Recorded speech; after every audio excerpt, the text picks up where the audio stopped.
Live Jesus. Sacred Diary of St. Francis de Sales, July 8. The great Job exclaims, "Shall we accept good from the hand of God and not trouble?" Oh my God, what admirable words, revealing a profound love. Through them one perceives that it is from the hand of God that he has received good things, declaring that he valued these goods not so much for their nature, but because they came from the hand of the Lord. Consequently, he concludes that it is necessary to lovingly endure adversities, as these too proceed from the same hand of the Lord, which is equally loving, whether dispensing afflictions or consolations. Theotimus, Book 9, Chapter 2, Treatise on the Love of God. One day, St. Francis de Sales wrote to a Carmelite nun, "I say that the true means to quickly obtain the gift of prayer is to frequently recall God with the use of ejaculatory prayers. Just as we say that the true means to become patient is by enduring, and to become humble by humbling oneself, for the habit of virtue is acquired through the acts of the virtue itself. You can achieve this with the firm resolution to make an act of God's presence each time a clock or bell rings, when you thread a needle, when you leave your room, when you meet a sister, or when you turn a page of a book you are reading.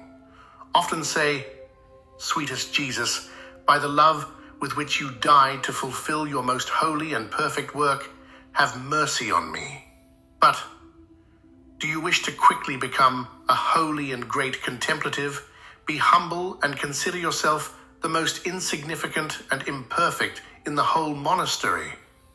I think it will not be difficult to persuade you of this if you reflect on your continuous infidelities and imperfections, but do not stop here if you wish to be a daughter of prayer.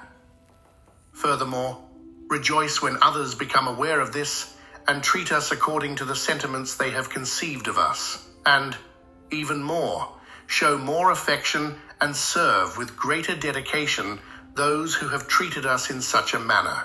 Why can we not pray most of the time? It stems from our poorly controlled passions and inner turmoil." Meditation for July 8. In this passage, St. Francis de Sales teaches us about the importance of embracing both joys and adversities as coming from the hand of a loving God. Drawing on the example of Job, who accepts both good and bad from God, Francis emphasizes that true devotion is not only about valuing the gifts we receive, but recognizing their divine source. This understanding calls us to lovingly endure hardships, as they too are part of God's plan. Furthermore, Francis advises frequent recollection of God through ejaculatory prayers as a means to cultivate the gift of prayer.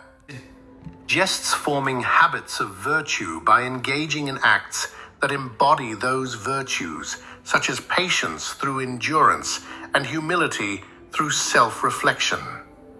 The presence of God can be invoked through simple, daily actions, like hearing a bell chime or turning a page in a book, reminding us of God's constant presence in our lives. Francis also underlines the role of humility in spiritual growth, counseling that recognizing our own imperfections can be an invitation to humility. He encourages rejoicing when others perceive these flaws, advocating for a disposition of service and affection, even towards those who treat us according to our perceived shortcomings. Ultimately, St. Francis de Sales teaches that our inability to pray often stems from our uncontrolled passions and inner unrest. By addressing these inner obstacles and cultivating a habit of divine recollection and humility, one can progress in prayer and spiritual contemplation. His message is a profound invitation to seek God in both the mundane and challenging moments of our lives, with a heart disposed to embrace both with love and patience. God be blessed forever.